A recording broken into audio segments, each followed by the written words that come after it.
Virginia Treatment Center for Children just opened in April of 2018. This is an outstanding facility. You won't find another one like this across the country. So it is basically an inpatient, outpatient facility, healing place. This is the gym for the inpatient area right here. Inpatient units, 32 beds are in the back. Each one has single bedrooms, single bathrooms, a window seat to encourage parents to stay with the children. Ongoing research up above, a children's mental health resource center because parents need help navigating the mental health system. And we're teaching the next generation of doctors, pharmacists, nurses, psychologists. All of this is going on right here. And such a beautiful building like this really sends a message that mental health needs of children and adolescents are important. Let's stamp out stigma. Let's open the doors to knowledge and treatment. Hey guys, what's cracking? It is your buddy Kevin Hines, and I am here in, where are we? Richmond, Virginia. I know we are. We're in Richmond, Virginia. Neither of us could remember at the moment. Took a minute. We're in Richmond, Virginia. Miss, what is your name? Your first and last name, and please spell it for us if you can. Start there. Marina Sinyard, Marina Sinyard. Marina, what brings you to this conference, and why is the work you guys do so important for people with behavioral health challenges? I'm at the conference today in my role as a nurse consultant with the state. What speaks to my heart is I have a child who had heroin addiction, who is in recovery. He's in brief recovery, but the message of hope and the message of what we need to do and how we need to get there is just an ongoing thing for me, and it was very inspirational to be here today.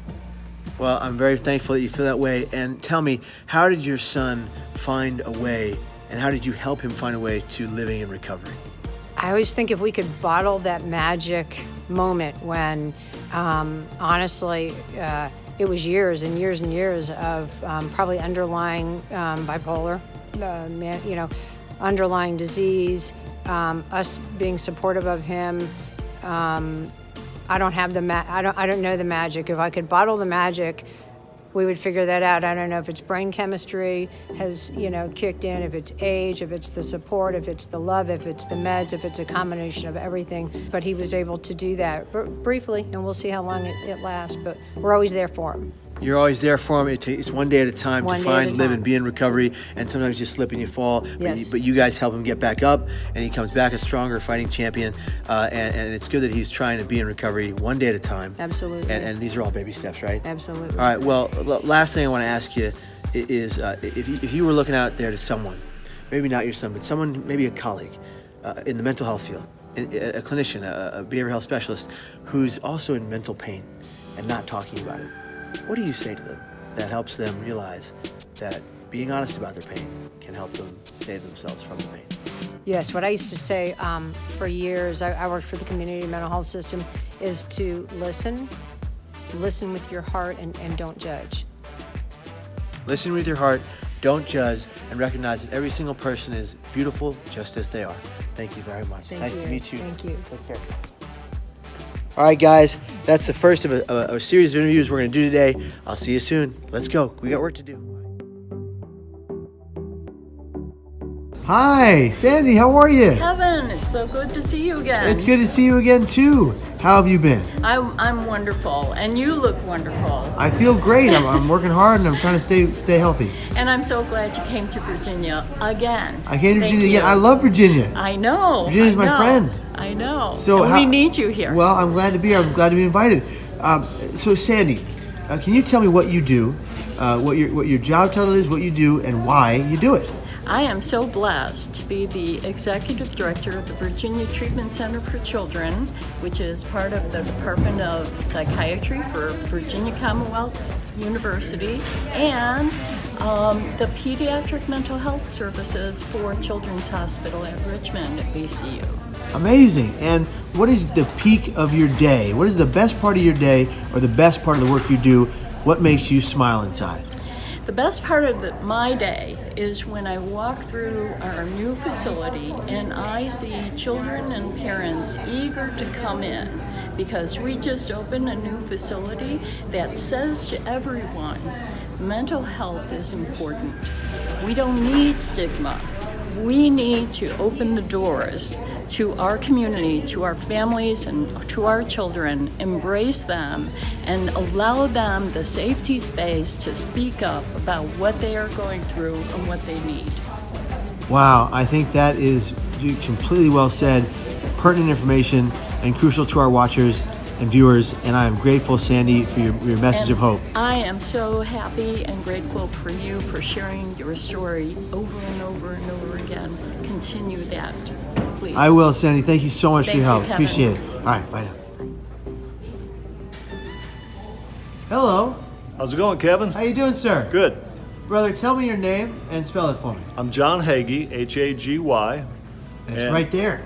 I get it. Now I got it. Okay, all right. John, what do you do here? Why does it matter to you? Why does this job, the life's path you've chosen?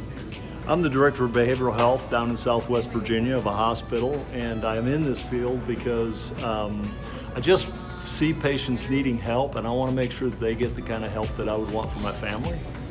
The kind of help you want for your family, so Absolutely. you treat them like family. Absolutely. They're citizens' hope, and they matter. Kindness, dignity, respect.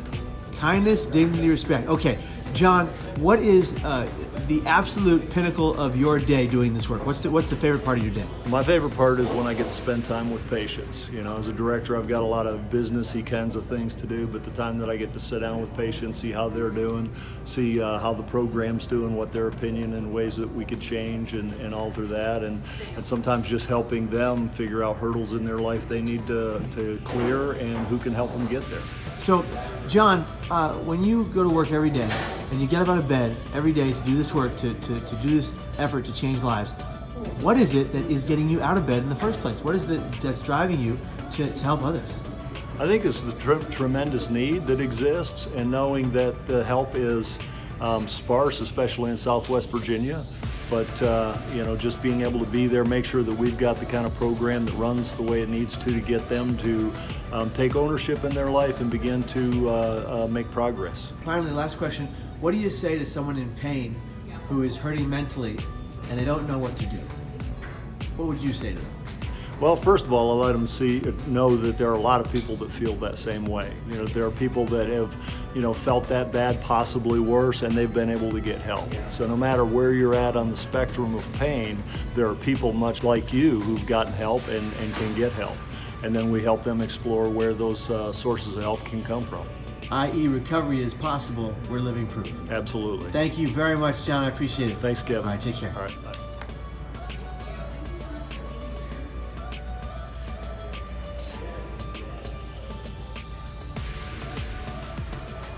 Hi. Hi. How are you? Good. How are you? I'm doing fine. If you can state your first and last name and spell it, please. My first name is Leanne, last name Lewis, and that'd be fast It's if you right want to there. do We got that. it. We captured Make it easy Got for you. There, it's easy. Okay. Now, what brings you to this conference, and what guides you in the work that you do every day? Well, I've been a psychiatric nurse for over 20 years. I currently run a clinical inpatient unit in Virginia Beach it's acute adults and geriatric patients. And what gets you out of bed every day doing that work? Been doing it a long time, and I've been on both sides of the desk, and I've also been a family member of people that suffer, so I want to make sure that their lives are valued and impacted by the care that we can give them. And you treat them like human beings first, patients second, and people, right? You treat them Correct. well and kind. And the work you do here, what does it mean to you? Why is it so important to you to be a part of this great cause to change lives? Everybody's valued, everybody's important, everybody should be here, and impacts families and friends and the associates, as well as just the patient or person themselves. And finally, what's the greatest lesson you've learned in the years of doing this work? There is hope. You can make a difference in somebody's life. You can, Sometimes it gets any one of us. frustrating, but you can keep going at it. Say that one more time. It gets frustrating sometimes with people coming back and back and back, but there's always going to be that one time that it works. Thank Keep you very going. much, Leanne. No problem. Keep going, keep on, keep it on, right? Mm-hmm. Let's do it. All right, thank you. Hi, Hey, Kevin. how are you? I'm wonderful. How are you? I'm doing well. Can you say and spell your first and last name for editing purposes? Sure. Jennifer Wicker. Jennifer Wicker. All right, Jennifer, what got you out of bed this morning to do this wonderful work you do, and specifically to be here at this conference? Well, as the Director of Intergovernmental Affairs for the association, I manage behavioral health policy for our hospitals. And this is our first behavioral health summit. And I was just excited about the possibilities, excited to hear about the speakers, and very excited to hear about your story. And what did you think after the presentation? Woo! I felt a lot, very emotional, and just appreciate your openness and your willingness to share the story and to help center us and remind us of why it is we're here and the work that we do. Fantastic. And did you have a favorite part of the story today, if you can think about it? Take your time.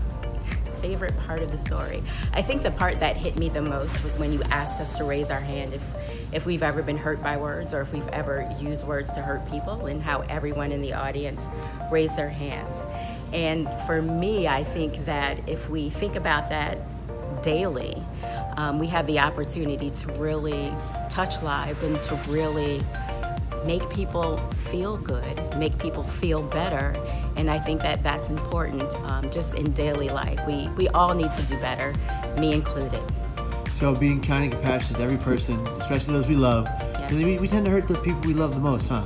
Absolutely. So if there's a way to eliminate the harsh words and harsh actions in a loving relationship, it only makes the relationship grow and get better. Absolutely, and I think that we can extend that to coworkers, to strangers, and I was really kind of touched by your story when you talked about being on the bus and how no one spoke to you, and the difference it would have made if someone had just said some words to you. Thank you very much for that. I appreciate that. Last question, and it's not about mental health. What is your favorite meal? My favorite meal? Yeah, I'm gonna ask you 3 favorite questions. What's your favorite meal? Go there. Gluten-free cake, of course. Gluten-free cake, of course. Yes, yes. Okay, what is your favorite color? I really don't have one. Okay, is it burgundy? I'd say red. All right, I got you. And then finally, what is your favorite thing to do in the world? My favorite thing to do in the world is to spend time with the people I love, especially my husband. Oh, there it is. All right, now I gotta do this. I miss you too, honey. I wish you were here. I love you. We talked about you today. All right, guys, that's the vlog. The team is here. Thank you, everybody. Thank you very much. We did it. What a great day. What a great moment. And this is gonna reach a lot of people and help people find hope. Bye, guys. That's the vlog. See ya. Bye.